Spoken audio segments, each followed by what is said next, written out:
الحمد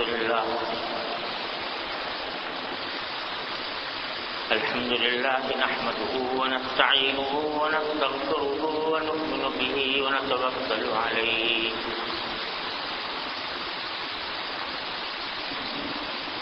ونعوذ بالله من شرور أنفسنا ومن سيئات أعمالنا من يهده الله فلا مضل له ومن يضلله فلا هادي له أشهد أن لا إله إلا الله وحده لا شريك له وأشهد أن سيدنا وسندنا ونبينا ومولانا محمدا عبده ورسوله صلى الله تعالى عليه وعلى آله وأصحابه وبارك وسلم تسليما كثيرا. أما بعد، عن عبد الله بن بسر رضي الله تعالى عنه قال: جاء أعرابيان إلى رسول الله صلى الله عليه وسلم يسألانه، فقال أحدهما: يا رسول الله، أي الناس خير؟ قال: من طال عمره وحسن عمله. وقال الآخر: يا رسول الله، إن شرائع الإسلام قد كثرت علي، فمرني بأمر أتشبث به. قال: لا يزال لسانك رطبا بذكر الله.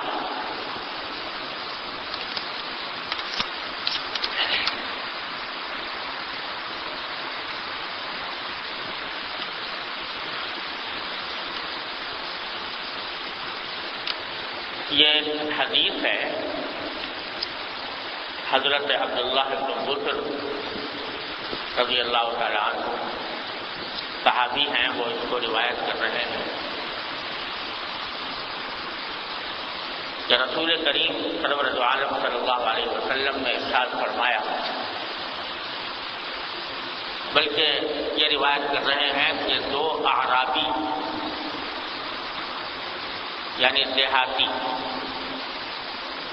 رسول کریم صلی اللہ علیہ وسلم کی خدمت میں حاضر ہوئے، اور جب دیہاتی آتے تھے تو رسول کریم صلی اللہ علیہ وسلم سے بڑی بے تکلفی سے سوال کر لیا کرتے تھے، کیونکہ حضرت صلی اللہ علیہ وسلم دیہاتیوں کی بڑی رعایت فرماتے ہیں. وہ سیدھے سادے لوگ ہوتے تھے اور باتیں بھی کھلی کھالی کرتے تھے،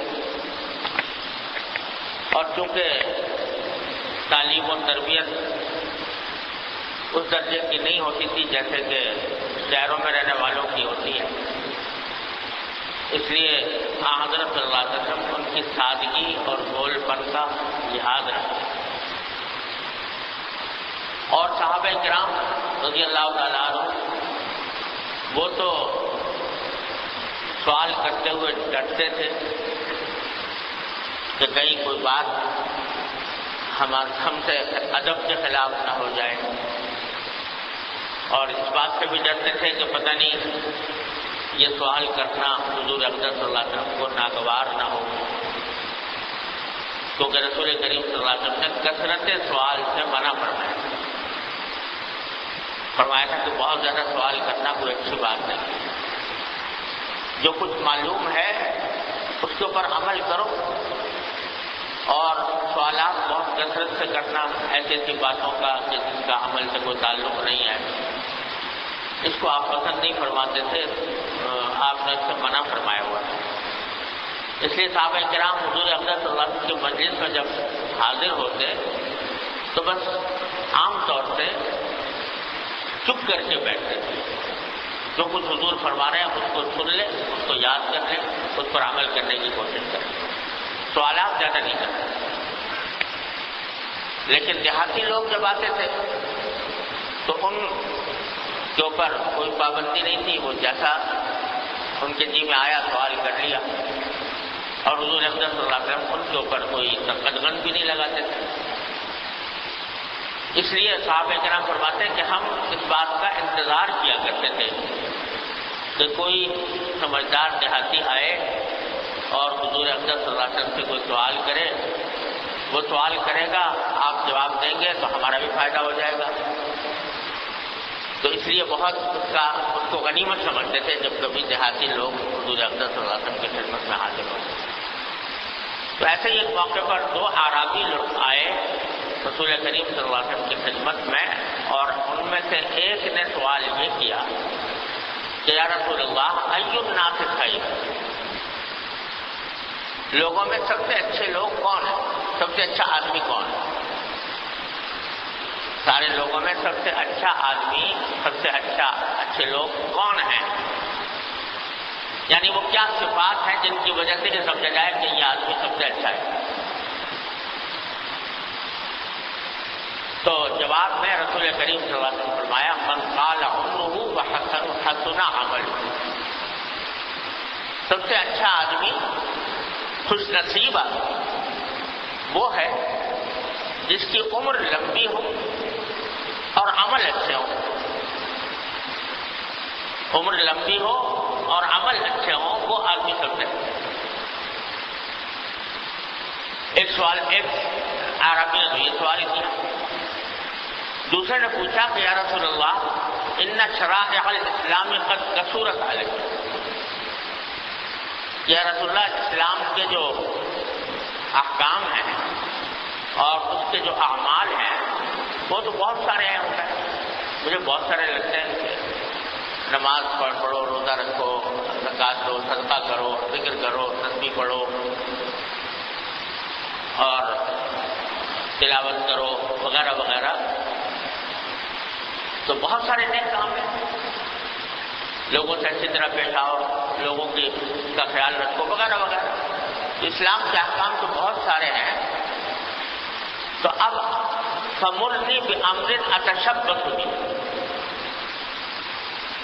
اب بہت سارے کام تو مجھ سے کیے نہیں جائیں گے، کوئی ایسا کام بتا دیجئے کہ جو میں بس پکڑ کے رکھوں، یعنی بس اس کو تھام لوں اور اسی میں میری نجات ہو۔ تو اس کے جواب میں رسول کریم صلی اللہ علیہ وسلم نے فرمایا کہ لا یزال لسانک رطبا بذکر اللہ، وہ عمل یہ ہے کہ تمہاری زبان اللہ کے ذکر سے تر رہے، یعنی ہر وقت تمہاری زبان پر اللہ تبارک و تعالیٰ کا ذکر رہے، اس کو پکڑ لو۔ تو پھر اور دوسرے نفلی اعمال اگر اس میں کمی بھی ہو جائے گی تو اس سے تمہارا کوئی نقصان نہیں ہو، نفلی اعمال میں کمی اگر ہو جائے گی۔ تو یہ دو چیزیں ہیں جو اس حدیث میں بیان فرمائی گئی ہیں۔ ایک تو پہلے اعرابی کا سوال یہ تھا کہ کون سا آدمی زیادہ اچھا ہے، زیادہ خوش نصیب ہے، قابل رشک ہے، تو آپ نے فرمایا جس کی عمر لمبی ہو اور عمل اچھا ہو۔ تو معلوم ہوا کہ عمر کا لمبا ہونا اگر نیک عمل کے ساتھ ہو تو یہ نعمت ہے، اللہ تبارک و تعالیٰ بہت بڑی نعمت ہے۔ جتنی عمر لمبی ہوگی اور عمل اچھا ہوگا اتنا ہی اس کے نامہ اعمال میں حسنات کا، نیکیوں کا اضافہ ہوتا چلا جائے گا۔ اس لحاظ سے لمبی عمر یہ بڑی اچھی بات ہے، نعمت کی چیز ہے۔ اس لیے بہت سے یعنی یہ تو عام دستور ہے کہ لوگ دوسرے کو دعا دیتے ہیں کہ اللہ تعالیٰ تمہاری عمر میں برکت دے، تمہاری عمر میں اضافہ کرے، یا کسی دوسرے کے لیے اس بات کی خواہش کرتے ہیں وہ اللہ تعالیٰ آپ کی عمر بڑھا دے، عمر زیادہ کر دے، لیکن اپنے لیے عمر کی اضافے کی دعا یہ عام طور سے لوگ نہیں کرتے۔ لیکن بعض بزرگوں سے منقول ہے کہ وہ کرتے تھے کہ یا اللہ میری عمر میں اضافہ کر، میری عمر بڑھا دی عافیت کے ساتھ اور نیک عمل کے ساتھ میری عمر میں اضافہ کر دیجیے، میری عمر بڑھا دی۔ کیوں؟ اس لیے کہ آخرت کی ساری کھیتی تو یہی بوئی جا رہی ہے۔ اگرچہ اصل جو صلاح و فلاح چاہیے اور اصل جو بہتری چاہیے وہ تو آخرت کی زندگی میں چاہیے، لیکن اس آخرت کی زندگی کا سارا کام یہاں ہو رہا ہے۔ اب دنیا مزرعۃ الآخرہ، دنیا آخرت کی کھیتی ہے، لہذا اس دنیا میں جتنا موقع مل جائے اپنے اعمال کی اصلاح کرنے کا، اپنے نیکیوں میں اضافہ کرنے کا، وہ مرنے کے بعد نہیں ملنے والا۔ تو جو کچھ موقع ہے کمائی کا وہ یہ زندگی ہے، یہ عمر ہے، لہذا اس کی درازی کی دعا مانگنا، خواہش رکھنا کہ خدا کرے میری عمر لمبی ہو، مگر ساتھ ساتھ اس میں دعا کے ساتھ یہ دعا بھی کرنی چاہیے کہ عمر لمبی ہو، نیک عمل کے ساتھ ہو اور عافیت کے ساتھ ہو، کیونکہ اللہ بچائے اگر عمر لمبی ہوئی لیکن عافیت کے بغیر ہوئی تو اندیشہ ہوتا ہے اللہ بچائے اس میں کہیں ناشکری میں مبتلا ہو جائے گا۔ اس واسطے لمبی عمر کی دعا مانگے، لیکن ساتھ ساتھ نیک عمل کی بھی اور عافیت کی بھی، عافیت اور نیک عمل کے ساتھ اللہ تعالیٰ لمبی عمر عطا فرمائے، کیونکہ جو کچھ کرنا ہے وہ یہی کرنا ہے۔ حدیث میں فرمایا نبی کریم صلی اللہ علیہ وسلم کہ اذا مات ابن آدم انقطع عمله الا من ثلاث، جب آدمی مر جاتا ہے تو سارے اعمال اس کے منقطع ہو جاتے ہیں، ختم ہو جاتے ہیں، اب کوئی ایک حبہ اس کے نامہ اعمال میں اضافہ نہیں ہوتا اس کے اپنے عمل میں، کیونکہ دروازہ بند ہو گیا۔ توبہ کا دروازہ ہر وقت کھلا ہوا ہے، اس وقت تک کھلا ہے جب تک کہ آدمی پر سکرات موت تاری نہیں ہو جاتے، نزا کی کیفیت نہیں آ جاتی، اس وقت تک انسان کے پاس موقع ہے کہ وہ اپنے گناہوں سے توبہ کر لے، استغفار کر لے، ساری زندگی کا حساب چکا دے ایک لمحے میں۔ تو اللہ تبارک تعالیٰ نے موقع دیا ہے زندگی مرنے کے بعد پھر گنجائش نہیں۔ قرآن کریم کہتا ہے کہ اس وقت میں جو لوگ اللہ تبارک و تعالیٰ کی بارگاہ میں پہنچیں گے اور اللہ بچائے نظر آئے گا کہ ہمارے اعمال کا عذاب ہمارے اوپر مسلط ہونے والا ہے، تو اس وقت وہ کہیں گے کہ لولا اخرتنی الی اجل قریب فاصدق واکن من الصالحین، کہ مجھے کیوں نہ تھوڑی دیر اور مہلت دے دی ہوتی کہ میں صدقہ بھی کرتا اور نیک عمل بھی کرتا۔ قرآن کہتا ہے لن یؤخر اللہ نفسا اذا جاء اجلها، لیکن جب کسی شخص کی میعاد آ جاتی ہے تو پھر اللہ تبارک و تعالیٰ اس کو آگے نہیں کرتے۔ جو کچھ کرنا یہاں کر لو، مرنے کے بعد آدمی حسرت ہی کر سکتا ہے، اپنے عمل میں اضافہ نہیں کر سکتا۔ اللہ، میرے والد ماجد حضرت مولانا مفتی محمد شفیع صاحب قدس اللہ تعالیٰ سرہ، اللہ تعالیٰ ان کے درجات بلند فرمائے، ان کی ایک نظم ہے جو ان کی کتاب کشکول میں چھپی ہوئی ہے، جس کا عنوان رکھا ہے حضرت والد صاحب نے مقبرے کی آواز،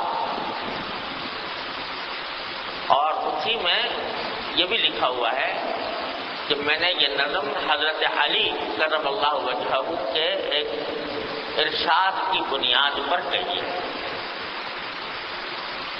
حضرت علی رضی اللہ تعالیٰ عنہ فرماتے ہیں کہ جب کوئی شخص کسی قبر کے پاس سے گزرتا ہے تو وہ قبر میں پڑا ہوا مردہ اس قریب سے گزرنے والے شخص سے خطاب کر کے یہ کہتا ہے کہ میں بے بس پڑا ہوا ہوں، خدا کے لیے میرے اوپر کچھ پڑھتے جاؤ۔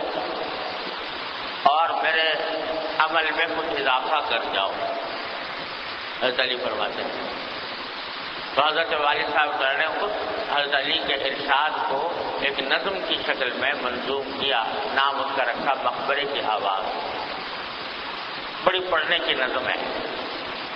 اور تو فرماتے ہیں کہ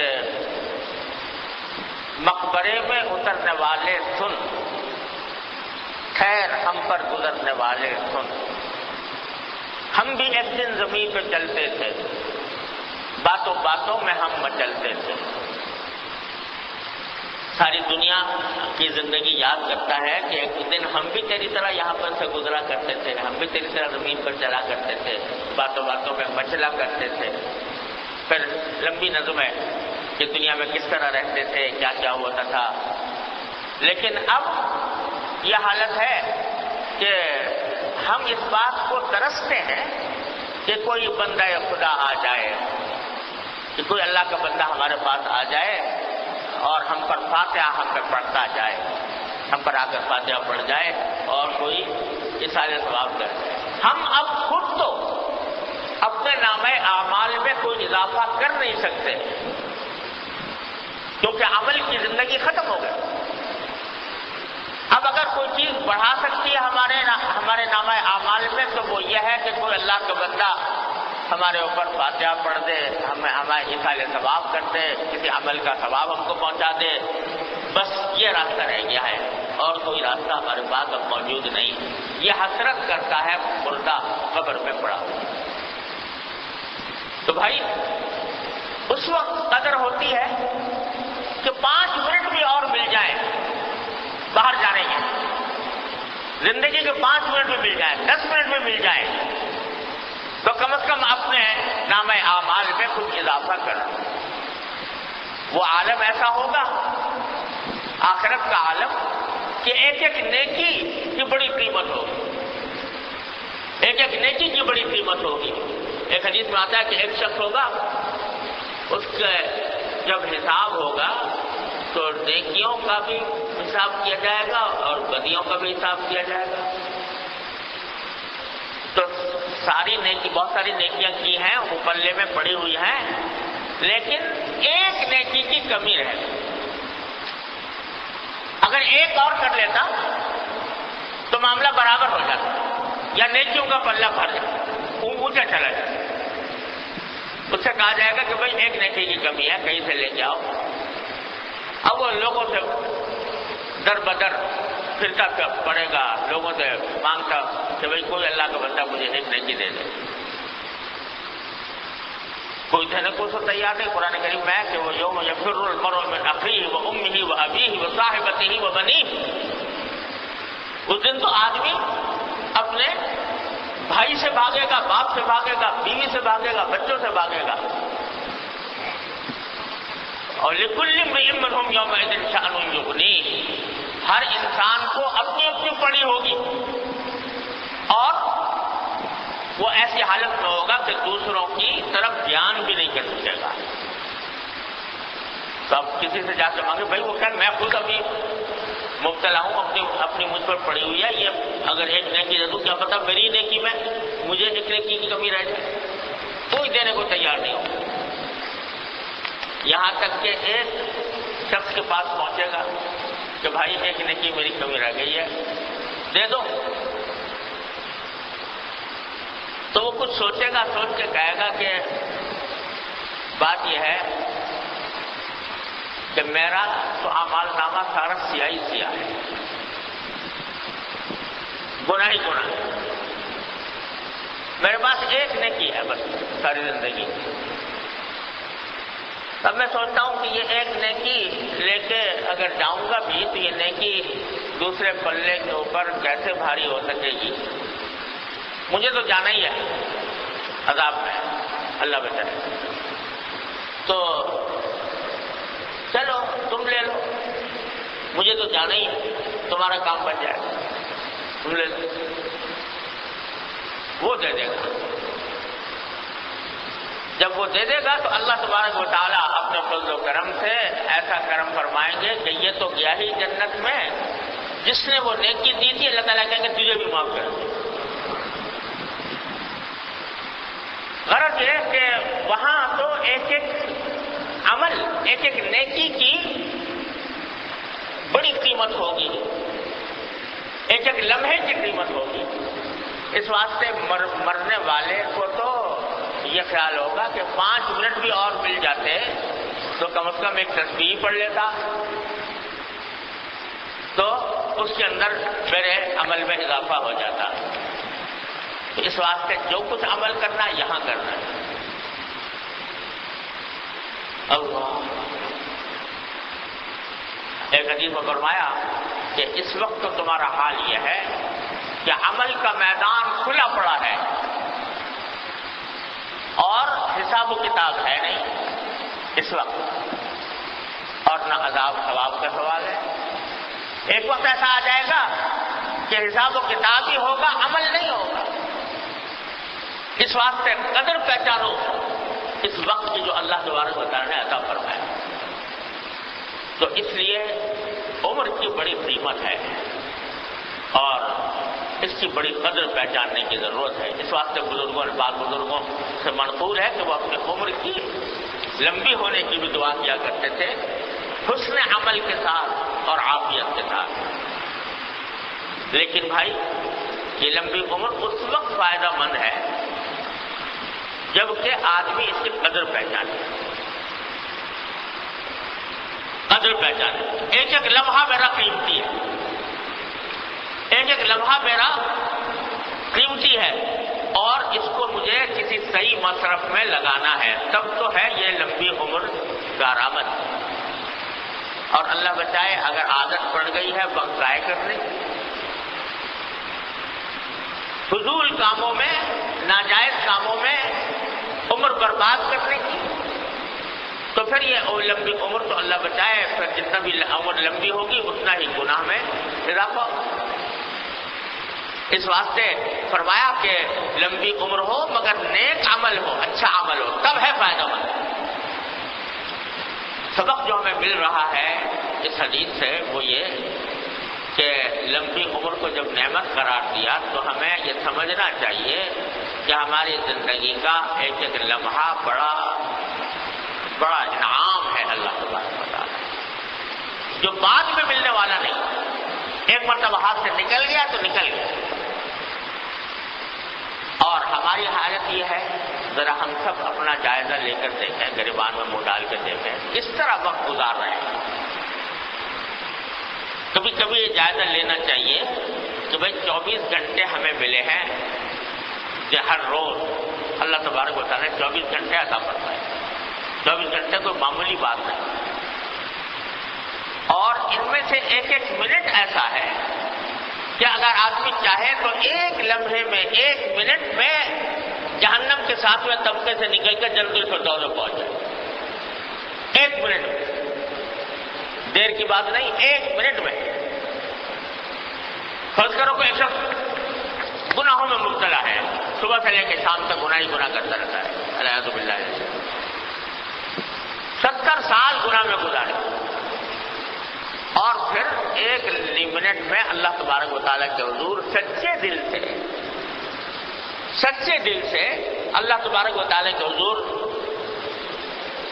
نادم ہو کر، شرمسار ہو کر، پشیمان ہو کر، رو کر، گڑ گڑا کر کہہ دیا اللہ بہت ساری عمر میں نے اپنے برباد کر دی، اپنے رحمت سے مجھے معاف فرما دیجیے، توبہ کرتا ہوں، آئندہ گناہوں کی طرف پاس نہیں جاؤں گا. سچے دل سے توبہ کر لی. کتنی دیر لگی؟ 1 منٹ. اس 1 منٹ نے 70 سال کے گناہوں پر پانی پھیر دیا. اتنی بڑی نعمت ہے یہ جو وقت ہمیں ملا ہوا ہے، اللہ تبارک و تعالیٰ کا فضل. تو اس میں تو چاہیے کہ آدمی یہ سوچے کہ میرے یہ جو زندگی کے لمحات ہیں ان میں سے ایک ایک لمحہ ایسا ہے کہ میں اس کے لیے آخرت کی کمائی کر سکتا ہوں. اس کو فضول ضائع کر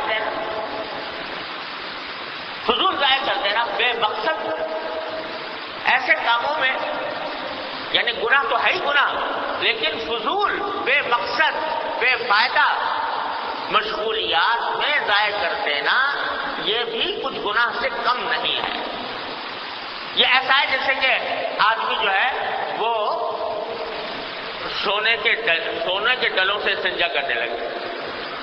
سونے کے ڈلے ہیں، ان کو چاہیے تھا کہ اس سے کوئی فائدہ اٹھاتا، اس سے اپنی زندگی کے فائدے حاصل کرتا، اس کو استنجا کے کام میں استعمال کر لیا. تو ایسے یہ اوقات زندگی ہے، اس کو اگر بے فائدہ کام کے اندر صرف کر رہے ہو، جس کا کوئی دنیا میں فائدہ نہ آخرت میں فائدہ، تو وہ ایسی اتنی بڑی قیمتی چیز کو ضائع کر رہا ہے. اور آج ہم میں یہ مرض عام ہو چکا ہے. وقت کی کوئی قدر و قیمت ہی نہیں رہی. جائیں گے کسی کام میں لگیں گے، وقت برباد ہوگا. کوئی آ گئے، مہمان آ گیا، اس کے ساتھ گھنٹے گزار دیے، کوئی مجلس میں بیٹھ گئے، اس میں وقت برباد کر دیا. ٹھیک ہے، اللہ تبارک و تعالیٰ نے اس بات کی اجازت دی ہے کہ بھائی تھوڑی دیر تم اپنی طبیعت کو تفریح کرنے میں بھی کوئی حرج نہیں ہے، وہ بھی ایک نفس کا حق ہے. ربح القلوب ساعۃ فساعۃ حدیث میں فرمایا. لیکن ہر ایک چیز کی کوئی حد ہوتی ہے، اس حد میں رہ کر وہ کام کیا جائے تو ٹھیک، اس سے آگے بڑھ جائے تو وہ مذموم ہے، اللہ تعالیٰ کیا مبغوض ہے. مہمان آ گئے، ٹھیک ہے بھائی، مہمان کا اکرام بھی یہ سنت ہے، اس نیت سے کرو گے مہمان کا اکرام، ثواب ملے گا انشاءاللہ. اس کا حق ہے کہ تھوڑی دیر اس سے باتیں کرو، تھوڑی دیر اس سے اس کا دل خوش کرو، اس کی کوئی خاطر تواضع کرو. مگر مہمان آ کے جم کے بیٹھ گیا اور تم نے تمہارے کام جو ضروری کام ہے وہ تو سے پوچھ چلے گئے، تو یہ پھر مہمان نہیں ہے، وہ تو شر ہے وہ تمہارے لیے. تو اس کا حق ہے کہ تھوڑی دیر اس کے ساتھ اس کا حق ادا کرو، اس کا اکرام کرو، تھوڑی دیر اس کے ساتھ بیٹھو، لیکن وقت ضائع کرنے کے کوئی معنی نہیں. پھر اپنے کسی مفید کام کے اندر لگو. کھڑے ہیں تو کھڑے ہیں، کھڑے کھڑے باتیں شروع ہو گئی اور لمبی ہو گئی اور وقت ضائع ہو رہا ہے. تو ہمارے حضرت کی علمت مولانا تھانوی رحمۃ اللہ علیہ فرمایا کرتے تھے، جو شخص بھی حضرت کے پاس اصلاح کے لیے جاتا تو یہ ہر شخص کو یہ تلقین فرماتے تھے ضرور کہ دیکھو بھائی، نظام الاوقات بناؤ. جو زندگی بغیر نظام الاوقات کے ہے وہ بالکل یعنی بے فائدہ ہو جاتی ہے. نظام الاوقات بناؤ کہ کس وقت کیا کام کرو گے. اس نظام الاوقات کے بنانے میں پورا لحاظ کر لو کہ تمہاری جتنی ضروریات ہیں، جتنے تمہارے تقاضے ہیں، ان کو حتی الامکان اس میں مد نظر رکھو. فلاں وقت یہ کام کروں گا، فلاں وقت یہ کام کروں گا، فلاں وقت یہ کام کروں گا. جیسے میں نے پچھلے مرتبہ کہا تھا ذکر کے بارے میں کہ ذکر کا وقت رکھا تو وہ اس کے سوچ لو کہ بھائی اتنا ہم وقت اس کام کے لیے نکال رہے ہیں. وہ وقت نظام الاوقات بنا کر پھر کچھ ہو جائے، جب تک کہ شرعی عذر نہ ہو اس تک اس نظام الاوقات کی پابندی کرو. سستی ہو تو، دل گھبرائے تو، دل نہ لگے تو، کہ بھائی جو کچھ کرو، جو کچھ ہوگا چاہے دل آرے دل پہ چل جائیں گے، مگر یہ چھوڑوں گا نہیں، کروں گا نہیں، ہر حالت میں قیمت. اس عزم کے ساتھ نظام الاوقات بنا کر کام کرو تو پھر اللہ تبارک و تعالیٰ اپنے فضل و کرم سے اس میں برکت عطا فرماتا ہے. بڑی برکت. جو کام مداومت سے کیا جائے، پابندی سے کیا جائے، اللہ تعالیٰ اس کے اندر بڑی برکت عطا فرماتا ہے. اور گنڈے دار ہو، کبھی کیا کبھی چھوڑ دیا، تو اس میں برکت نہیں ہوتی. تو بھائی حضرت فرماتے ہیں، حضرت حکیم علمت قدس اللہ تعالی عنہ کہ ایک مرتبہ میرے پاس میرے استاد حضرت شیخ الہند رحمۃ اللہ علیہ تشریف لائے تھانہ بھون. اور شیخ الہند کو استاد حضرت کے کہ جس کے بارے میں یہ فرماتے تھے کہ لوگوں نے ان کو شیخ الہند کہہ دیا. میں کہتا ہوں کہ شیخ الہند کہنا ان کی توہین ہے. اصل میں تو وہ شیخ العرب والعجم ہے، شیخ العالم. اتنے بڑے استاد تشریف لائے. اور میں نے اپنے شیخ حضرت عارفی قدس اللہ تعالیٰ سے سنا کہ جب وہ آئے تھے تو حضرت کو اتنی خوشی ہوئی کہ ان کے لیے کھانے پر حضرت تو یہ فرماتے تھے، مجھے جہاں تک یاد ہے، اللہ عالم اللہ تعالیٰ مبالغے سے بچائے، کہ 52 قسم کے کھانے تیار کریں ان کے اعزاز و اکرام کے، مختلف اوقات میں کیے ہوں گے شاید، اتنا اعزاز و اکرام اور اتنی خوشی شہر سے آنے کی۔ جب کسی وقت کھانے وانے کے سے فارغ ہوئے یا ناشتے سے پتہ نہیں کون سا وقت تھا، تو اس کے بعد حضرت نے کہا کہ تھوڑی دیر حضرت کے بعد بیٹھے، بات چیت کی اور کہا کہ حضرت یہ وقت میں نے اپنی تصنیف کے لیے رکھا ہوا ہے، لکھنے کے لیے، کتاب لکھنے کے لیے، تو اگر اب اجازت دیں تو ناغا نہ ہو تو میں تھوڑا سا کام کر کے آ جاؤں۔ اب کوئی اور ہوتا تو یہ کہتا تھا کہ ہم تو تمہارے یہاں خبر کر کے آئے اور تمہیں اپنی تصنیف کی پڑی ہوئی، لیکن وہ شیخ تھے، جانتے تھے، تو حضرت نے فرمایا وہاں بھائی ضرور جاؤ، ناغا نہ کرو۔ حضرت فرماتے ہیں کہ میں گیا، اب دل تو لگا نہیں لکھنے میں، دل سے نہیں لگا کہ دل لگا ہوا تھا کہ شیخ آ گیا، ان کی خدمت میں جتنا وقت گزر جائے بہتر ہے، لیکن دل تو لگا نہیں، لیکن میں نے ناغا سے کی بے برکتی سے بچنے کے لیے چند سطریں لکھ لی، اور چند سطریں لکھ کر پھر آ گیا حضرت کے پاس۔ حضرت جب بڑی جلدی آ گئے تو عرض کیا کہ حضرت بس چاہ رہا تھا کہ ناغا کی بے برکتی نہ ہو اور معمول پورا ہو جائے، باقی دل تو یہی لگا ہوا تھا کہ کسی طرح زیادہ سے زیادہ وقت آپ کے پاس ہونا چاہیے۔ اب دیکھو بندہ کہ اس سے بڑا اور کیا موقع ہوگا، مہمان اس سے بڑا عزیز محرم معزز مکرم مہمان کون ہوگا؟ لیکن حضرت نے اپنے نظم اوقات کے مطابق جو معمول مقرر کیا تھا اس میں فرق آنے نہیں دیا، اس لیے کہ ناغا میں بے برکت۔ تو بھائی کرنے سے ہوتا ہے، رات دن رونا ہے لوگوں کو، رات دن زبانی تحریری مجھے بھی لکھتے رہتے ہیں کہ جی کیا کریں، معمولات پورے نہیں ہوتے، وقت نہیں، ناغا ہو جاتا ہے، سستی ہو جاتی ہے، کائلی ہو جاتی ہے۔ یہ رونا رہے گا ساری زندگی اگر نظم اوقات بنا کر اپنے نفس پر مشقت ڈال کر اور اپنے نفس کے اوپر زبردستی کر کے جب تک اس کو نہیں لاؤ گے نظم اوقات کے تابع بنانے کے لیے، تو ساری زندگی یہی رونا رہے گا۔ کب تک رو گے یہ رونا؟ تو اس لیے بھائی لمبی عمر بڑی اچھی چیز ہے۔ نبی کریم صلی اللہ علیہ وسلم کے ارشاد کے مطابق اللہ تعالیٰ سب کی عمریں لمبی عطا فرمائے حسن عمل کے ساتھ، لیکن شرط یہ ہے کہ وقت کی قدر پہچانو اور ایک ایک لمحے کو اپنے لیے غنیمت سمجھو۔ یہ ہمارے حضرت والد صاحب رحمۃ اللہ علیہ نے شعر میں فرمایا کہ ہماری جو عمر ہے یہ برف کی طرح ہے، برف جیسے پگھل رہی ہوتی ہے نا ہر لمحے، تو اسی طرح ہماری عمر پگھل رہی ہے، جتنا وقت گزر رہا ہے اتنا ہی وہ عمر کی مہلت میں کمی ہو رہی ہے۔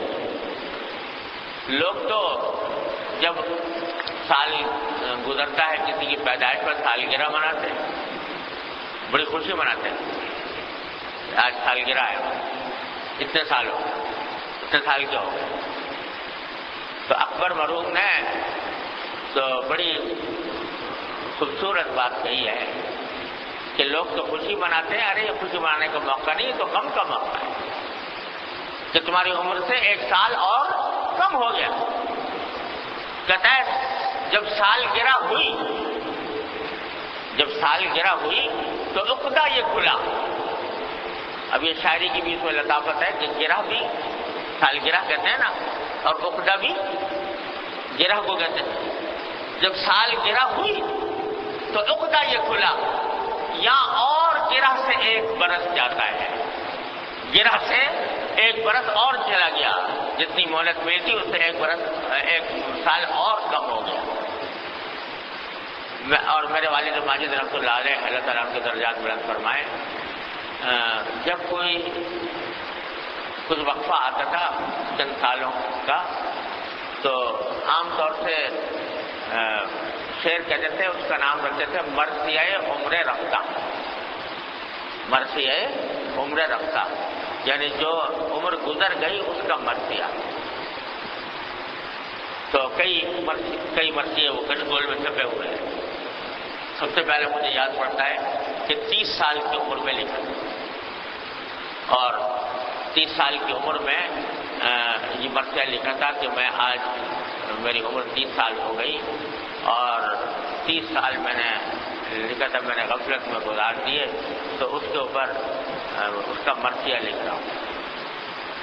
تو واقعہ تو یہی ہے کہ جب جتنی عمر بڑھ گئی اور عمر اتنی ہی کم ہو گئی، تو اس واسطے وہ تو حسرت کا موقع ہے، تو پتہ نہیں کس طرح گزار دی، اللہ تعالیٰ باقی ماندہ عمر اچھی طرح گزروا دے۔ تو اس لیے بھائی اس کی قدر پہچاننے کی ضرورت ہے، وقت کی قدر کریں اور کوشش کریں کہ جتنا بھی وقت اللہ تبارک و تعالیٰ کی رضا کے مطابق کاموں میں گزرے، چاہے وہ دنیا ہی کے کام ہوں لیکن اللہ تعالیٰ کی رضا کے مطابق ہوں اور مفید کام ہو، یا دنیا کے لحاظ سے مفید ہو یا آخرت کے لحاظ سے مفید ہو، اور فضولیات سے اپنے آپ کو بچائے، تو اللہ تعالیٰ جتنی عمر دے گا انشاءاللہ وہ خیر ہی خیر ہو۔ تو پہلے اعرابی نے جو سوال کیا تھا اس کا جواب تو آپ نے یہ دیا کہ من طال عمرہ وحسن عملہ، جس کا عمر لمبی ہو اور عمل اچھا ہو وہ ہے بہترین۔ اب دوسرے صاحب نے جو سوال کیا وہ ذرا سمجھنے کی ضرورت ہے۔ سوال یہ کیا کہ جی دین میں تو بہت ساری باتیں ہیں، ان شرائع الاسلامی قد کثرت علیہ، یعنی جو لفظ عربی کے لحاظ سے استعمال کیا عربی نے تو وہ ایسا ہے جیسے بھائی مجھ سے نہیں بن پڑتا، یہ میرے اوپر بہت زیادہ ہو گئے، یہ سارے اعمال جو ہیں جتنے بتائے جاتے ہیں نیک اعمال، تو یہ میرے اوپر بہت زیادہ ہو گئے، مجھے بہت زیادہ معلوم ہوتے ہیں۔ تو عربی ہے تو وہ بے تکلف اپنی دل کی کیفیت کہہ رہا ہے کہ جی یہ سارے جتنے بہت سارے اعمال بتائے جاتے ہیں کثرت علیہ، بہت ہو گئے، میرے بس سے نہیں آئے یہ سب۔ فمرنی بامر اتشبث بھی، ایک بات بتا دو مجھے بس، اس کو پکڑ کے لٹاؤں میں اور ادھر ادھر بھاگنے کی ضرورت نہیں۔ یہ سوال کر رہا ہے۔ اب ظاہر ہے کہ جو فرائض ہیں واجبات ہیں ان سے تو کسی کو مستثنا نہیں کیا جا سکتا، پیغمبر بھی مستثنا نہیں، بڑے بڑے ولی اللہ بھی مستثنا نہیں، بڑے بڑے مکرمین لوگ بھی مستثنا نہیں۔ تو فرائض واجبات تو ہیں اپنی جگہ، لیکن اس کا سوال کا مطلب یہ تھا، یہ نہیں تھا کہ میں فرائض نہیں کرنا چاہتا، فرائض واجبات وہ تو کرے گا، لیکن یہ جو بہت سارے اعمال کی فضیلتیں بیان کی ہوئی ہیں، جہاد کی یہ فضیلت ہے، صدقے کی یہ فضیلت ہے، کسی نفلی نمازوں کی یہ فضیلت ہے وغیرہ وغیرہ، بہت سارے فضائل اعمال جو بیان ہوئے ہیں، تو یہ سب میں کہاں تک کروں میں یہ سب میں کہاں تک کروں میں، مجھے تو ایک بات بتا دو بس، وہ میں کرتا رہوں ساری زندگی۔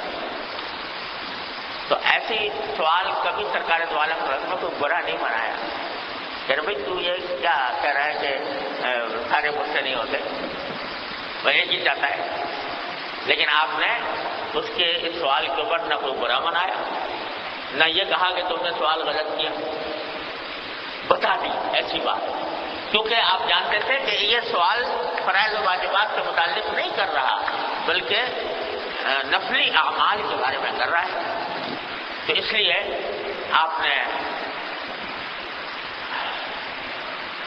بتا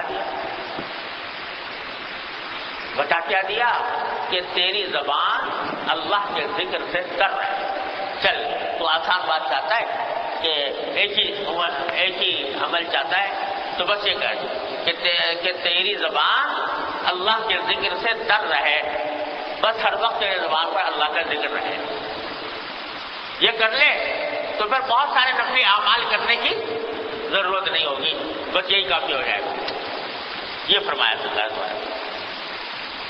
اللہ۔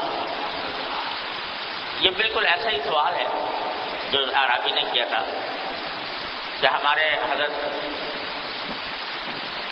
حکیم الامت قدس اللہ تعالیٰ سرہ کا ایک واعظ ہے جس کا نام ہے طریق القلندر. طریق القلندر. اللہ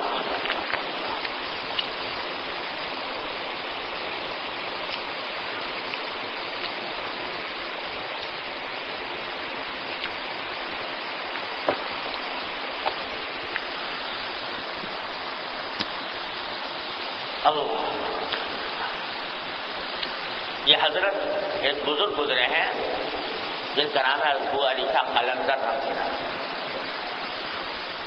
ان کے مزار کے قریب حضرت تشریف لے گئے تھے. جس شہر میں ان کا مزار تھا وہاں تشریف لے گئے تھے اور وہاں مزار کے قریب یہ بات ہو. اس کا نام طریق القلندر ہے. اور ایک تو جن صاحب مزار جو تھے ان کا نام، ان کا لقب قلندر تھا، ابو علی شاہ قلندر رحمۃ اللہ. دوسرے حضرت نے وہ سارا بات ایک فارسی کے شعر پر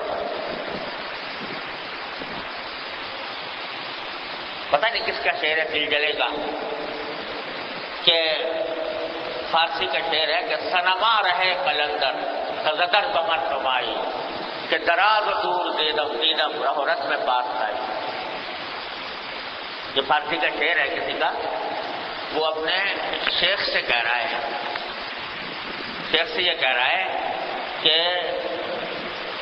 سنما، نام تو سنما کہا ہے لیکن مراد اس سے شیخ، اپنے شیخ سے کہہ رہا ہے کہ اگر آپ مجھے قلندر والا راستہ دکھا دیں تو یہ میرے لیے زیادہ مناسب ہے. کیوں؟ اس لیے کہ دراز و دور دیدم رہو رس میں پارس آئی. یہ پارساؤں کا جو طریقہ ہے نا، یعنی وہ لوگ کہ جو بہت زیادہ نوافل میں مشغول رہتے ہیں، وہ راستہ تو بڑا لمبا نظر آ رہا ہے. بہت زیادہ نفلی اعمال والا راستہ جو ہے یہ تو مجھے بہت لمبا نظر آ رہا ہے کہ دراز و دور دیدم رہو رس میں پارس آئی. ہاں کوئی ایسا راستہ بتا دو قلندرانہ، جس میں قلندر کے قلندرانہ انداز میں گزر جاؤں اس دنیا سے. ایسا راستہ دکھا. یہ شعر ہے. وہ تقریباً وہی بات ہے جو اعرابی نے رسول کریم صلی اللہ علیہ وسلم سے پوچھی تھی. تو حضرت نے اس کے اوپر بات کہا ہے اور عجیب انداز سے بات فرمایا ہے. اور جن لوگوں نے دیکھا تو وہ اتفاق سے وہ بتاتے ہیں کہ حضرت بھی اس وقت اتفاق سے بات کے دوران کچھ عجیب کیفیت حضرت پر طاری ہو گئی تھی، بال بکھرے ہوئے اور گریبان کھلا ہوا، اور اسی حالت میں بات کہا. وہ قلندرانہ انداز میں بات فرمایا، لیکن بڑی عجیب مضامین پر مشتمل ہے. وہ ضرور پڑھنا چاہیے. تو اس کا خلاصہ یہ ہے، وہ در حقیقت اگر دیکھا جائے تو اس حدیث کی تشریح کہ جب اعرابی نے پوچھا تھا کہ ایک بات بتا دو بہت سارے کام نہیں کیے جاتے، آپ نے فرمایا تیری زبان اللہ کے ذکر سے تر ہے. تو حضرت نے اس شعر کی تشریح کی ہے اور اس شعر سے حدیث کی بھی تشریح ہوتی ہے. حضرت نے فرمایا کہ ایک راستہ تو یہ ہوتا ہے کہ آدمی بہت کثرت سے نوافل میں وقت گزارے، نفلی نمازیں بہت پڑھے، نفلی روزے بہت رکھے، نفلی صدقات بہت کرے، نفلی حج نفلی عمرے بہت کرے. یہ بھی ایک یہ وہ رہو رس میں پارسائی ہے جس کا ذکر شعر میں کیا گیا. لیکن ایک راستہ ہے جس کو صوفیاء کرام طریق القلندر ہے. ایک آدمی فرض کرو کہ دن میں 50 نفلیں پڑھتا ہے، تو دیکھنے میں نظر آ رہا ہے کہ بہت عبادت کرتا ہے، تو وہ بہت عبادت کرتا ہوا نظر آتا ہے وہ. اور ہیں ایسے لوگ، حضرت امام ابو یوسف رحمۃ اللہ علیہ جو حضرت امام ابو حنیفہ کے شاگرد اور قاضی القضات رہے، ان کے حالات میں لکھا ہے کہ قاضی بننے کے بعد 24 گھنٹے میں 200 رکعتیں نفل پڑھا کرتے. تو ایسے لوگ گزرے. جنہوں نے اس طریقے سے نوافل کی کثرت کی ہے. تو ایک راستہ تو یہ ہے، لیکن کمزوروں کے لیے، ہم جیسے کمزوروں کے لیے اگر تصور کریں گے بھائی ہر روز 200 رکعتیں پڑھا کریں گے تو بدن میں جھرجھری آ جائے، اس کے تصور کر کے تو ہم سے تو نہیں ہو پائے. تو حضرت فرماتے ہیں کہ صوفیاء کرام کہتے ہیں طریق القلندر اس کو کہ دیکھنے میں تو وہ آدمی کچھ بہت زیادہ عبادت کرتا ہوا نظر نہیں آتا، بہت زیادہ عبادت کے کام میں مشغول نظر نہیں آتا، لیکن اس نے اپنے دل کی لو لگا لی ہے اللہ تبارک و تعالیٰ کے ساتھ. یعنی ہر وقت اس کا دل، اس کا دھیان، اس کی زبان اللہ تعالیٰ کے ذکر سے معمور ہے. چلتے پھرتے بھی وہ اللہ تبارک و تعالیٰ کا ذکر کر رہا ہے، اور جو کام کرتا ہے وہ اس میں اللہ تعالیٰ کی طرف رجوع کرتا ہے. جیسے بار بار میں اپنے حضرت کی باتیں آپ حضرات کو سناتا رہتا ہوں کہ جو حاجت پیش آئے وہ اللہ تعالیٰ کی بارگاہ میں پیش کرے. یا اللہ باہر نکلا ہوں، جانا ہے، سواری جلدی مل جائے. یا اللہ گھر جا رہا ہوں، گھر میں سب کو عافیت سے پاؤں. یا اللہ گھر میں داخل ہو رہا ہوں، سب کو لوگ اچھے حالت میں نظر آئے. یا اللہ بھوک لگ رہی ہے، کھانا کھلا دیجیے، اچھا کھانا کھلا دیجیے. کھانا آ گیا تو یا اللہ یا آپ نے اپنے فضل و کرم سے عطا فرمایا، اس کو اچھی طریقے سے اس کی لذت بھی مجھے دے دیجیے. یا اللہ اس سے قوت بھی مجھے حاصل ہو جائے. یا اللہ یہ میرے لیے کوئی مضر بھی نہ ہو. یا اللہ یہ ٹھیک طریقے سے ہضم بھی ہو جائے. رات کو یا اللہ مجھے نیند جلدی آ جائے. یا اللہ سے میرے آنکھ کھل جائے. ہر وقت ہر لمحے اللہ جل جلالہ کے ساتھ اس کا رابطہ قائم ہے. اللہ تبارک و تعالیٰ کے ساتھ لو لگی ہوئی ہے. ہر وقت اللہ تبارک و تعالیٰ سے کچھ نہ کچھ مانگ رہا ہے. رجوع اللہ کیے ہوئے ہے دل اس کا. چلتے پھرتے بھی دل میں مانگتا جا رہا ہے. کسی کو پتا بھی نہیں کیا ہو رہا ہے، کسی کو پتا بھی نہیں. اگر نفلیں زیادہ پڑھ رہے ہوتے تو دیکھنے والے دیکھتے کہ بھائی بڑا عابد زاہد آدمی. لیکن ایک آدمی ہے جو عام آدمیوں کی طرح سڑک پہ جا رہا ہے، کسی کو پتا بھی نہیں، لیکن دل میں اس کی لو اللہ تعالیٰ سے لگی ہوئی ہے. اللہ تعالیٰ سے کچھ نہ کچھ مانگتا جا رہا ہے، اللہ تعالیٰ کا ذکر کرتا جا رہا ہے. زبان اس کی تر ہے اللہ تعالیٰ کے ذکر سے، دل اس کا آباد ہے اللہ تبارک و تعالیٰ کی یاد سے. دل کے اندر اللہ تبارک و تعالیٰ کی طرف رجوع کی لو لگی ہوئی ہے. اس حالت میں گزر رہا ہے تو کسی کو پتہ بھی نہیں چلا کیا ہو رہا ہے. میانے عاشق و معشوق رفتے کرامن کاتبین ہم خبر نے. اس طرح کہ اللہ تبارک و تعالیٰ کے ساتھ اس کا رابطہ اس طرح جڑا ہوا ہے کہ کسی تیسرے کو پتہ بھی نہیں کیا ہو رہا ہے. یہ ہے طریق القلندر کہ دیکھنے میں تو نہ بہت لمبی چوڑی عبادتیں نظر آ رہی ہیں، نہ بہت لمبے چوڑے اعمال نظر آ رہے ہیں، لیکن اس کے دل سے دل اللہ تبارک و تعالیٰ کے ساتھ لگا ہوا ہے، جڑا ہوا ہے.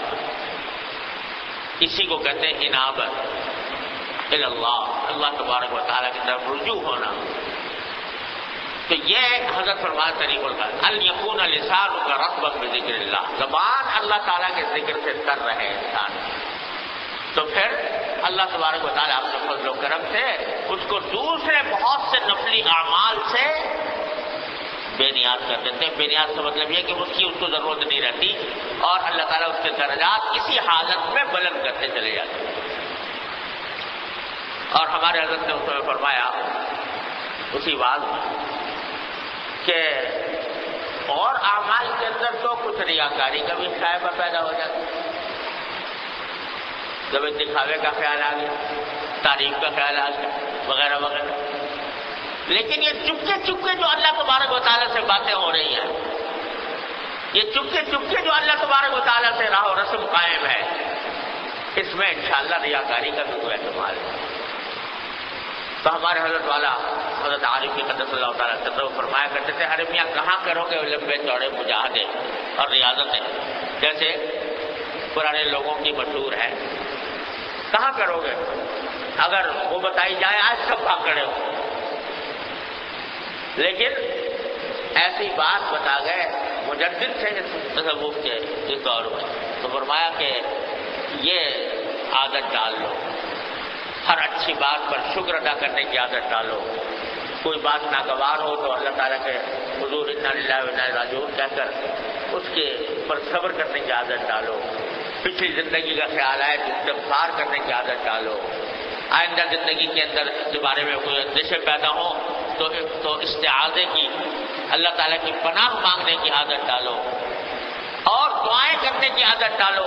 اللہ تبارک و تعالیٰ سے ہر وقت راستہ جڑا رہے، مانگتے رہو مانگتے رہو مانگتے رہو، مانگتے بن جاؤ ہر وقت۔ تو یہ ہے وہ طریق القلندر، سنما رہے قلندر سزدر پر منمائی کہ دراز و دور دیدم رہو رسم پار کر۔ تو بھائی یہ ہے جو اس حدیث کا حاصل ہے اور حضرت والا کی اس کی تشریح ہے۔ اور پھر دوسری حدیث بھی ساتھ ہی پڑھ لیتے ہیں، پھر انشاءاللہ اللہ نے توفیق دی تو اس کی دونوں کی ملا کر کچھ تشریح کریں گے۔ یہ اب معاذ بن جبل رضی اللہ تعالیٰ عنہ قال قال رسول اللہ صلی اللہ علیہ وسلم اکثروا ذکر اللہ علی کل حال فلیس عمل احب الی اللہ ولا انجا لعبدہ من ذکر اللہ فی الدنیا والآخرہ۔ حضرت معاذ بن جبل رضی اللہ تعالیٰ عنہ روایت کرتے ہیں کہ رسول کریم سرور دو عالم صلی اللہ علیہ وسلم نے ارشاد فرمایا کہ اکثروا ذکر اللہ علی کل حال، اللہ تعالیٰ کے ذکر کی کثرت کرو ہر حالت، ہر حالت میں اللہ تعالیٰ کے ذکر کی کثرت کرو۔ فلیس العمل احب الی اللہ، اس واسطے کہ جتنے اعمال حسنہ ہیں ان میں سے کوئی بھی عمل اللہ تبارک و تعالیٰ کو اتنا محبوب نہیں ہے جتنا اللہ کا ذکر، اور نہ کوئی عمل اللہ کے بندے کو دنیا و آخرت کی تکلیفوں سے نجات دینے والا ہے جتنا اللہ کا ذکر۔ تو تین باتیں فرمائی حدیث مبارک میں، ایک تو یہ کہ اللہ تبارک و تعالیٰ کے ذکر کی کثرت کرو، یا ایھا الذین آمنوا اذکروا اللہ ذکرا کثیرا وسبحوہ بکرۃ واصیلا، اور دوسرا یہ کہ اللہ کے ذکر سے زیادہ کوئی عمل اللہ کو محبوب نہیں، سب سے زیادہ محبوب عمل یہ ہے کہ بندہ اللہ کا ذکر کرے۔ اور تیسری بات یہ کہ اللہ کے بندوں کو دنیا و آخرت کی تکالیف سے نجات دینے والی کوئی چیز ایسی نہیں ہے زیادہ جتنی اللہ کا ذکر۔ تو جو بندہ اللہ کا ذکر کرے گا کثرت سے وہ اللہ کا محبوب ہو، کیونکہ وہ عمل کر رہا ہے جو اللہ تعالیٰ کو سب سے زیادہ محبوب ہے، اور دنیا و آخرت کی تکلیفوں میں،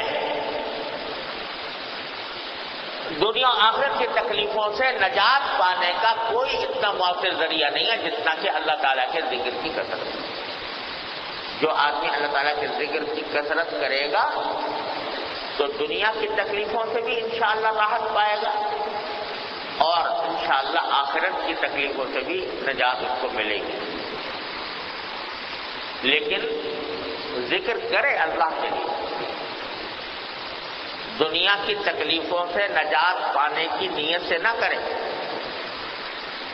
آخرت کی تکلیف سے نجات پانے کے لیے بے شک کر لے، لیکن دنیا کی تکلیفوں سے نجات پانے کے لیے اس نیت سے ذکر نہ کرے۔ وہ تو ہوگا، اللہ تبارک و تعالیٰ نجات عطا فرمائے، لیکن آدمی ذکر اس نیت سے کرے تاکہ مجھے دنیا کی تکلیف سے نجات ملے، تو اس میں بسا اوقات آدمی ذکر معاملہ، بلکہ جو کام کرو اللہ تعالیٰ کی رضا کے لیے کرو، کہ خواجہ خود روش